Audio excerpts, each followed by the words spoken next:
Hi friends, welcome back to my channel. It's been a very long time. The last video that I had posted was on 19th of June. Today I don't know what is the date, but yes, belated Father's Day to all the fathers and all the single moms who are playing the role of a mother and a father. Let's continue with my story. So we had reached till the part where I got to know that uh, I had a baby girl. Her weight that time was 2.5 kgs, and so I think that night I did not feed her. She was on formula milk, and later on the next day, my husband and my mother-in-law were staying that night, so they were taking care of the baby. My mother-in-law brought the child to me and asked me to feed the breast milk, because the first breast milk which comes is the colostrum, which is a yellow colored liquid or milk, which is like a immunity booster to the children. It has all the nutrients and all the things that is needed to increase the immunity. Yes, so as I said, colostrum, and I would request each and every uh, mother or all you people that when your child is born, please tell the doctor that the doctor normally gives the child in case if there is any issue with the child as well. Please insist or request the doctor that you want to feed the first milk. That is very necessary. Yes, so that was the time. Everything was going fine, but my daughter did not sleep. So 12th she was born. 13th we had to give her a dose. I think it was the I'm not sure, but that dose has to be given in 24 hours. It was not the BCG, it was something else. So my mother, no, sorry, my mother was taking care of me. My grandmother and my husband went to give her the dose, the child the dose, and at that time the quantity of breast milk that I mean I had was very low. The supply was very very low, and that is why my child was not satisfied, and she used to drink a lot of formula milk, but then she used to spit everything out. So we were not understanding what the situation was. And My mother tried many ways to express my breast milk, but nothing was working. So everybody said it takes time for the breast milk, I mean for the supply of the breast milk to start if it is a C-section. See, normally in a normal delivery, your hormones give a signal to your brain that yes, you have delivered a child, and then the breast milk supply starts a bit sooner than the C-section. C-section is something that you do manually. There is no I mean it is not something that happens naturally. That is something which is done, you can say manually. I'm not finding the word. So that is why sometimes C-section may take more time for your breast milk supply to start. So that is what it is like. So as so 13th was the day. She did not sleep for the whole night. My mother, my two aunties, we all were awake. Actually, my issue was because of the anesthesia. If I used to sit for a long time, I used to start feeling giddy, or everything used to turn around. The problem that the people who have vertigo, the problem that they have, or the feeling that they have, same feeling I used to have at that time. And after C-section, they don't allow you to drink water. They do it after 24 hours. Then you have food after the next 24 hours. So after 48 hours, I was only on IV. And let me tell you one more thing. So when my child, when she was being removed, she had passed meconium. So meconium is the poop of the child, which is not good if it is passed when the child is still to be removed from the uterus. If the child comes out and passes the meconium, it is okay. If it is done in the uterus, it can cause infection. So that is what had happened with me. And first, the antibiotics that had started was still okay. After that, the antibiotics that was started for me were very high antibiotics. I remember it was one injection was 4,000 mg. There were other injections as well, but this antibiotic was hitting me very badly. The anesthesia effect was still there on my body. And I'll just tell you one small thing in all this. I had all the pain. I had many feelings. I could not sleep. But in all these things, when you become a mother, the first thing you think is if your child is okay. I was awake for the whole night that day, just thinking that my child is okay.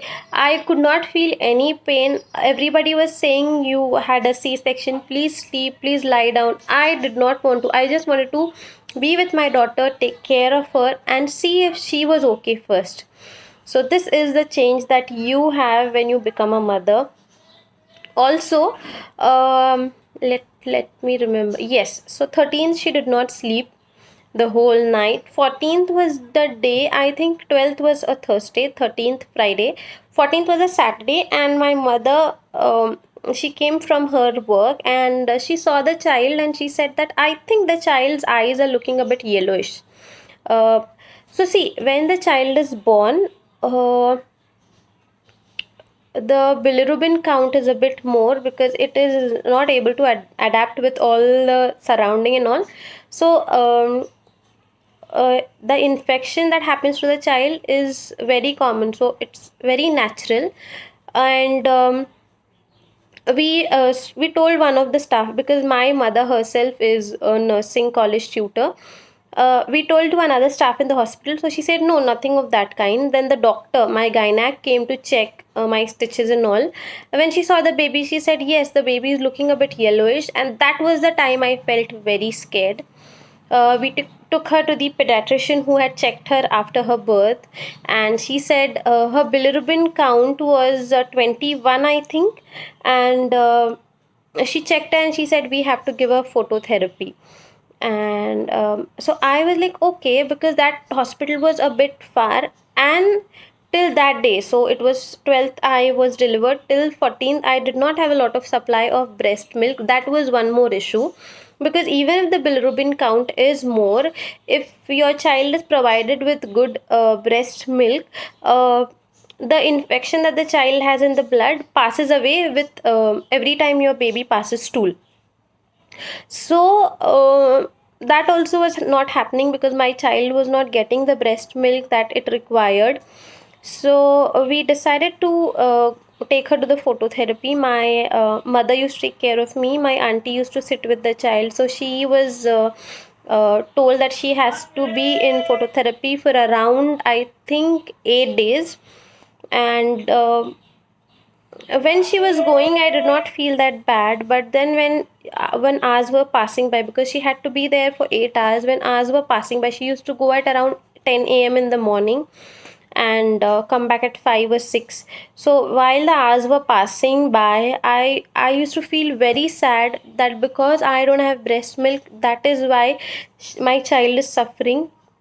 She's away from me. I mean, for the child that I waited for so many years is now away from me, uh, because of myself. And that was the time when I started, I did not want to talk with anybody. I only used to sleep for the whole day.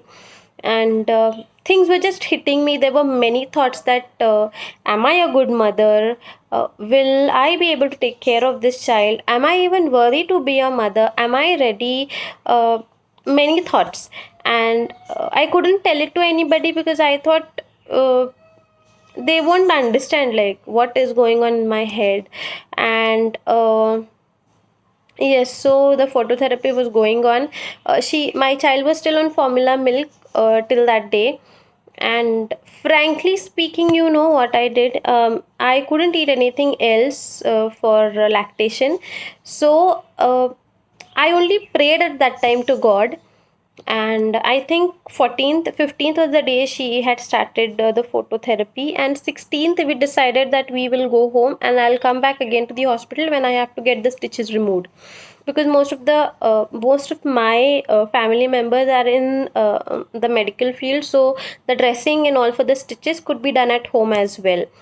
And so I remember on 16th we had packed all the bags, and we even decided after that the phototherapy we will only do it for 5 days, not 8 days, because my child, she was getting so dehydrated after she came home.